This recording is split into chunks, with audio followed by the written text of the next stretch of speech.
नमस्ते।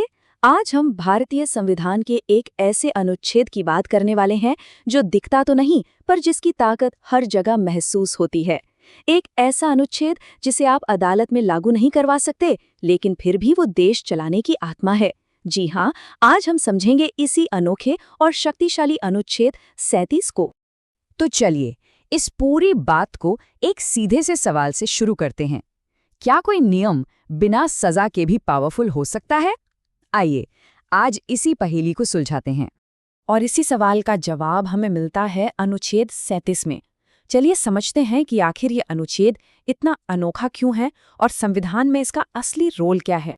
तो देखिए, अनुच्छेद 37 जुड़ा है राज्य के नीति निदेशक तत्वों से, जिसे हम शॉर्ट में डीएसपी भी कहते हैं।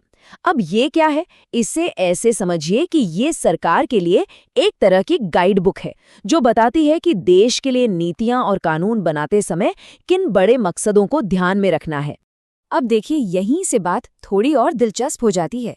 ये डीएसपीज हमारे मौलिक अधिकारों यानी फंडामेंटल राइट से एकदम अलग हैं। कैसे?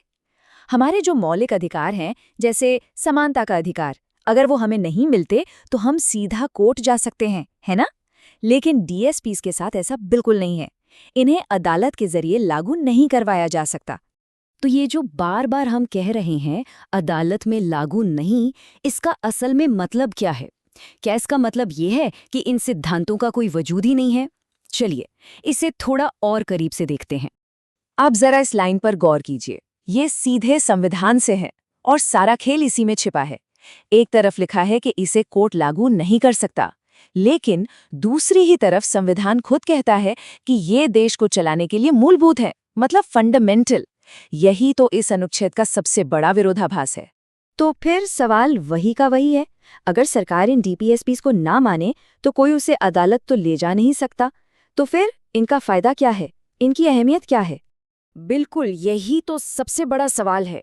अगर कोई कानूनी मजबूरी है ही नहीं, तो आखिर संविधान बनाने वालों ने इन सिद्धांतों को रखा ही क्यों? जवाब है इसकी सोच में। इसे एक गाइडलाइन बुक की तरह देखिए। ये कोई कानूनी हथकड़ी नहीं है, बल्कि ये एक नैतिक जिम्मेदारी है, एक पॉलिटिकल कंपस है जो सरकार को हमेशा याद दिलाता है कि उसका असली लक्ष्य क्या होना चाहिए। और इस गाइडलाइन बुक का मकसद एकदम साफ है। पहला, सरकार को रास्ता दिखाना। दूसरा, समाज में बराबरी और न्याय लाना। और तीसरा, देश के हर एक इंसान की जिंदगी को बेहतर बनाना। ये सब मिलकर एक वेलफेयर स्टेट, एक कल्याणकारी राज्य का सपना देखते हैं। ठीक है, तो ये तो हो गई थ्योरी की बात। पर क्या ये गाइडलाइन बुक सिर्फ किताबों में अच्छी लगती है? नहीं, बिल्कुल नहीं। चलिए देखते हैं कि असल जिंदगी में ये कैसे काम करती है। जरा इन उदाहरणों को देखिए। डीपीएसपी में लिखा है समान काम समान वेतन, और इसी से प्रेरणा लेकर बनते हैं मिनिमम वेज कानून। डीपीएसपी कहता है स्वास्थ्य सुविधाएं दो, और हमारे सामने आती हैं आयुष्मान भारत जैसी योजनाएं। पर्यावरण की सुरक्षा की बात होती है तो नेशनल ग्रीन ट्रिब्यूनल बनता है, और गरीबों की मदद का सिद्धांत वो हमें राशन की दुकानों तक ले जाता है। तो यहाँ जो सबसे जरूरी बात समझनी है वो ये है कि सरकार सीधे अनुच्छेद 37 को लागू नहीं कर रही है, नहीं, बल्कि वो इन डीएसपी से, इन सिद्धांतों से आइडिया लेकर, प्रेरणा लेकर नए कानून और योजनाएं बना रही है। यानी असली शक्ति अदालत में नहीं, बल्कि पॉलिसी बनाने की प्रोसेस में है। तो चलिए अब वापस अपनी शुरुआती पहेली पर चलते हैं। अनुच्छेद 37 का काम सजा देना नहीं है। इसका काम है देश के शासन को एक नैतिक दिशा देना, एक मॉरल कंपास की तरह। और फिर से घूम फिरकर हम उसी एक शब्द पर आ जाते हैं जो सब कुछ बदल देता है, मूलभूत, फंडामेंटल। भले ही ये कानूनी तौर पर लागू न हो, पर यह हमारे शासन की, हमारी गवर्नेंस की नींव है। तो इस पूरी बातचीत का निचोड़ क्या है? यही कि अनुच्छेद 37 की असली ताकत किसी कानूनी सजा में नहीं है, बल्कि हमारे देश को एक नैतिक, एक सामाजिक दिशा देने की काबिलियत में है।